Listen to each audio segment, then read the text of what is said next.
ஒவ்வொரு ஆண்டும் மேகேடாத்து டேம் திட்டம் ஏன் இவ்வளவு பெரிய சர்ச்சையை ஏற்படுத்துகிறது? ஏன் கர்நாடகாவும் தமிழ்நாடும் இந்த திட்டத்தை பற்றி தொடர்ந்து விவாதிக்கின்றன? வீரா ஸ்கில் அகாடமிக்கு உங்களை அன்புடன் வரவேற்கிறோம். இந்த வீடியோவில் மேகேடாத்து டேம் திட்டத்தின் முக்கிய உண்மைகள், அதற்கு ஆதரவான மற்றும் எதிரான வாதங்கள் மற்றும் இந்த நீர்வள பிரச்சனையின் பின்னணியை நடுநிலையான பார்வையில் பார்க்கப் போகிறோம். வாருங்கள், உண்மைகளை மட்டும் அடிப்படையாக கொண்டு மேகேடாத்து டேம் விவகாரத்தை புரிந்து கொள்வோம். முதலில், மேகேதாத்து டேம் என்றால் என்ன? மேகேதாத்து டேம் கர்நாடக மாநிலத்தின் ராமநகரா பகுதியில் காவிரி ஆற்றின் மீது முன்மொழியப்பட்டுள்ள ஒரு அணை திட்டம். இந்த திட்டத்தின் முக்கிய நோக்கங்கள் பருவமழை காலத்தில் வரும் உபரி நீரை சேமிப்பது, பெங்களூருவிற்கு குடிநீர் வழங்குவது, நீர்மின் உற்பத்தி செய்வது, மேலும் ஆற்றின் நீரோட்டத்தை ஒழுங்குபடுத்துவது. ஆனால் சட்டரீதியான, மாநிலங்களுக்கிடையேயான மற்றும் சுற்றுச்சூழல் தொடர்பான விவாதங்கள் காரணமாக இந்த திட்டம் இன்னும் செயல்படுத்தப்படவில்லை. இதனால் மேகேதாத்து டேம் இன்றும் இந்தியாவின் முக்கிய நீர்வள விவாதங்களில் ஒன்றாக உள்ளது. இந்த திட்டத்தை ஏன் கொண்டு வர விரும்புகிறார்கள்? இதற்கு கர்நாடகா பல காரணங்களை முன்வைக்கிறது. முதலாவதாக, எதிர்காலத்தில் பெங்களூருவின் குடிநீர் தேவையை பூர்த்தி செய்வது. இரண்டாவதாக, பருவமழையில் வரும் உபரி நீரை சேமிப்பது. மூன்றாவதாக, சுற்றுச்சூழலுக்கு உகந்த நீர்மின் உற்பத்தி செய்வது. மேலும் வறட்சி காலங்களில் நீரை சிறப்பாக நிர்வகிக்க உதவுவது. ஆனால் இந்த திட்டம் பகிர்ந்து பயன்படுத்தப்படும் காவேரி ரிவர் மீது அமைந்துள்ளதால் தமிழ்நாடு உள்ளிட்ட கீழ்நீர் பகுதிகளுக்கு இதன் தாக்கம் ஏற்படுமா என்ற கவலை உள்ளது. அதனால்தான் இந்த திட்டம் ஒரு சாதாரண அணை திட்டமாக அல்ல, இரு மாநிலங்களுக்கும் இடையிலான மிகவும் உணர்வு பூர்வமான நீர்வள பிரச்சனையாக பார்க்கப்படுகிறது. இந்த திட்டத்தால் கிடைக்கக்கூடிய நன்மைகள் என்ன? ஆதரவாளர்கள் பல முக்கியமான பலன்களை கூறுகின்றனர். முதலாவதாக, குடிநீர் பாதுகாப்பை மேம்படுத்த உதவும். பருவமழை காலங்களில் வெள்ள நீரை சிறப்பாக நிர்வகிக்க முடியும். நீர்மின் உற்பத்தி மூலம் புதுப்பிக்கத்தக்க மின்சக்தி கிடைக்கும். மேலும் இந்த திட்டம் சாலை மற்றும் பிற உள்கட்டமைப்பு வளர்ச்சிக்கும் உதவலாம். அதன் மூலம் உள்ளூர் பொருளாதார வளர்ச்சியும் வேலைவாய்ப்புகளும் அதிகரிக்கும் என்ற வாதமும் உள்ளது. எளிமையாகச் சொன்னால், better water security, flood management, clean energy, economic growth இவையே இந்த திட்டத்திற்கு ஆதரவாக கூறப்படும் முக்கிய நன்மைகள். அதே நேரத்தில் இந்த திட்டத்திற்கு பல எதிர்ப்புகளும் உள்ளன. முக்கியமாக தமிழ்நாடு ஒரு பெரிய கவலையை முன்வைக்கிறது. இந்த அணை கட்டப்பட்டால் விவசாயத்திற்கு தேவையான காவிரி நீரின் ஓட்டம் பாதிக்கப்படுமா என்ற கேள்வி எழுகிறது. சுற்றுச்சூழல் ஆர்வலர்களும் தங்களது கவலைகளை தெரிவிக்கின்றனர். காடு, விலங்குகள் வாழிடம் மற்றும் உயிரினப்பன்மை பாதிக்கப்படலாம் என்று எச்சரிக்கின்றனர். மேலும் இந்த திட்டம் சட்ட ரீதியான அனுமதிகள் மற்றும் ஒழுங்குமுறை நடைமுறைகள் தொடர்பாக பல சவால்களை எதிர்கொண்டு வருகிறது.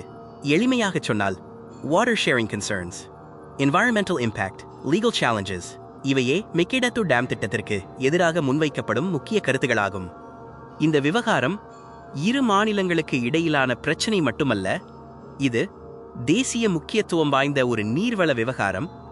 இதில் மாநில அரசுகள், மத்திய அரசு, சுற்றுச்சூழல் அமைப்புகள் மற்றும் நீதித்துறையும் முக்கிய பங்கு வகிக்கின்றன. எந்த முடிவாக இருந்தாலும் அது சட்ட விதிமுறைகளின் அடிப்படையில் இருக்க வேண்டும். சுற்றுச்சூழல் அனுமதிகளும் முறையாக பெறப்பட வேண்டும். மேலும் மாநிலங்களுக்கு இடையிலான ஒத்துழைப்பும் புரிந்துணர்வும் மிகவும் அவசியம். எளிமையாகச் சொன்னால், லா, என்வாயரன்மெண்ட், கோஆபரேஷன் இந்த மூன்றும் மேகேடாத்து டேம் போன்ற திட்டங்களில் மிக முக்கியமானவை. இந்த விவகாரத்தை சரியாக புரிந்து கொள்ள இருதரப்பின் கருத்துகளையும் அறிந்து கொள்ள வேண்டும். கர்நாடகாவின் நிலைப்பாடு எதிர்காலத்தில் அதிகரித்து வரும் மக்கள் தொகைக்கு குடிநீர் பாதுகாப்பு அவசியம் என்பதாகும். தமிழ்நாட்டின் நிலைப்பாடு ஏற்கனவே உள்ள காவிரி நீர் பகிர்வு உரிமைகள், குறிப்பாக விவசாயத்திற்கு பாதிப்பு ஏற்படக்கூடாது என்பதாகும். அதனால்தான் இரு மாநிலங்களும் தங்களது தேவைகளை வலியுறுத்துகின்றன. நீண்டகால தீர்வு என்பது மோதலில் இல்லை, அறிவியல் ஆய்வுகள், சட்ட விதிமுறைகள் மற்றும் இரு மாநிலங்களின் ஒத்துழைப்பில்தான் உள்ளது. எளிமையாகச் சொன்னால், understand both sides, respect water sharing, choose cooperation over conflict. அதுவே நிலையான தீர்வுக்கான சிறந்த வழியாகும். இறுதியாக, மேகேடாத்து டேம் போன்ற திட்டங்கள் எளிதாக முடிவு எடுக்கக்கூடியவை அல்ல. ஒரு புறம் குடிநீர் பாதுகாப்பு, நீர்மின் உற்பத்தி மற்றும் வளர்ச்சி, மறுபுறம் சுற்றுச்சூழல் பாதுகாப்பு, சட்ட விதிமுறைகள் மற்றும் நீர் பகிர்வு உரிமைகள். இந்த அனைத்திற்கும் சமநிலையான அணுகுமுறை தேவை. எந்த முடிவாக இருந்தாலும் அது அறிவியல் ஆதாரங்கள், சட்ட நடைமுறைகள் மற்றும் அனைத்து தரப்பினரின் நலன்களையும் கருத்தில் கொண்டிருக்க வேண்டும். எளிமையாகச் சொன்னால், balance development, protect nature, respect the law, work together. அதுவே அனைவருக்கும் பயனளிக்கும் நீடித்த மற்றும் நிலையான தீர்வாக இருக்கும். இன்றைய வீடியோவில் மேகேடாது டேம் திட்டத்தின் முக்கிய அம்சங்களை பார்த்தோம். இந்த திட்டத்திற்கு தெளிவான நோக்கங்களும் உள்ளன, அதே நேரத்தில் முக்கியமான கவலைகளும் உள்ளன. எனவே இந்த விவகாரத்தை ஒரே கோணத்தில் அல்ல, அனைத்து தரப்பின் கருத்துகளையும் புரிந்து கொள்வது அவசியம். உண்மைகள், அறிவியல் ஆய்வுகள் மற்றும் சட்ட விதிமுறைகளின் அடிப்படையில் இந்த பிரச்சனையை அணுக வேண்டும். எளிமையாகச் சொன்னால், know the facts, understand both sides, respect science and law.